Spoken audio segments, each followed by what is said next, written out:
Time now for our weekly mental free health check-in. Anxiety can sneak up on us when we least expect it. This is really to help our kids, but Scott and I do consider this free therapy every week. Free therapy every week. So welcome to free therapy. As parents, there are 5 things we might be doing without even realizing that really create anxiety for our children. Yeah. Here now to help us identify this, change our habits, Dr. Laura Saunders, a child psychologist at the Institute of Living. Welcome. Hi, Dr. Laura. Hello, friends, and happy Wednesday. We love your new set. It's beautiful. Yeah, you're like, where? Thank you. They're trying to upgrade my style. I love it. You're very fancy. You look very great. fancy. Can we afford you now? Are you still free? I'm still free. I'm still free and here for all of you. Thank you. All right, so I totally get this. And I know I must do this, but let's talk about it. Like sometimes we are, I guess, projecting or we're doing something and like we're feeling anxious, maybe that they're not getting their homework done or they're not getting out the door. And all of a sudden you see their behavior go from bad to worse. Like, is that our fault? We're making them more anxious? Yeah, so there's actually, anxiety is fairly common, right? We're talking about like 20% of children worldwide have some measure of anxiety. And there's things that we can do as parents that will worsen it or perhaps lessen it or make it better. So why not engage in some behaviors that could actually lessen the amount of anxiety that's sort of floating around out there? So one of the things is avoiding it, right? Allowing our children just to avoid anything that causes anxiety really can be detrimental. So one of the big things where you see avoidance is at school, right? Kids don't want to go to school. They have a stomach ache. They have a headache. Their arm hurts. Their ear hurts. There's all sorts of things. And these are real physical pains. I'm not even saying that they don't feel that way. But when your child comes in every day saying, I have a stomach ache before school, what you get to say is, I hear you have a stomach ache. I'm sure it's uncomfortable. However, let's get you to, it's not because of the flu. It's not because of COVID. It's not because of these other things. Let's get you to school. Get 2 hours into the day. If you're still not feeling well, go and see the nurse, right? Get them in, get them to not avoid whatever it is they're avoiding. Very often, once they get into the routine, they'll be okay, but doesn't mean the next morning they might not say, I have a stomach ache. I don't think I can go to school. I know you don't have this. I know you don't have that. I know it's uncomfortable, right? You're validating, but step into it. Yep, so don't avoid it. And that's so important to even understand that sometimes there are physical symptoms of anxiety. So number 2, you say, don't shy away from conversations about feelings, which is maybe how we were raised, but we really want to be more talking about feelings, especially uncomfortable ones. Right, the old expression is suffer in silence, but we really don't do that anymore, right? We don't encourage that. So let's have discussions on these things.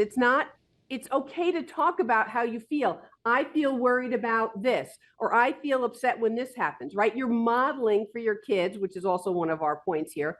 But we're talking openly about these things as a way to show that it's okay to talk about feelings. Okay. Yeah. So they say that that's part of it can actually help anxiety because your kids don't have the vocabulary, right? So we're telling them, you sound like you're feeling upset, or you sound like you're feeling rejected, or you sound like you're feeling down. Like then we help them by actually naming the feeling. Exactly. Right. We validate. All right. Being overly cautious.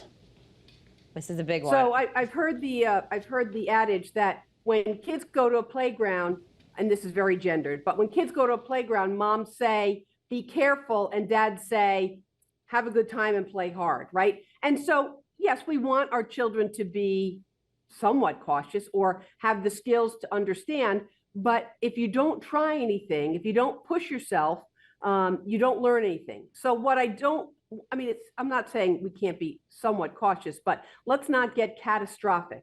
Every time you go to the playground, you seem to break something, right? So that's kind of catastrophic, and that's sending the message that I can't take any physical risks. So just being aware that you're not trying to be catastrophic.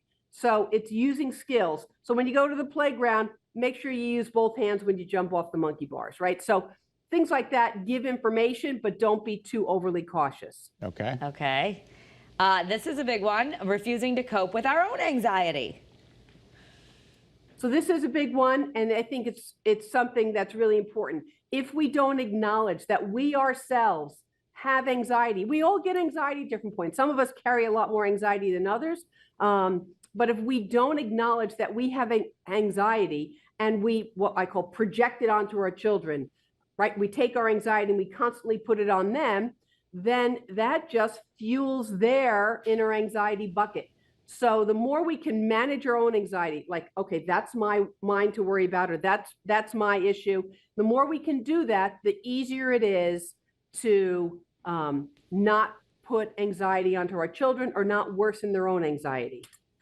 Now, we only have 30 seconds. Sending mixed messages. You can't say to your child, you know, do good in school, but no, have fun too, right? So just be clear on your messaging, validate their feelings when they need it, and it's okay to talk about and identify emotions. We are role models and we try to teach them. All right. Are you standing up or sitting down? I'm just curious. I'm standing. Oh, you look very good. Thank you.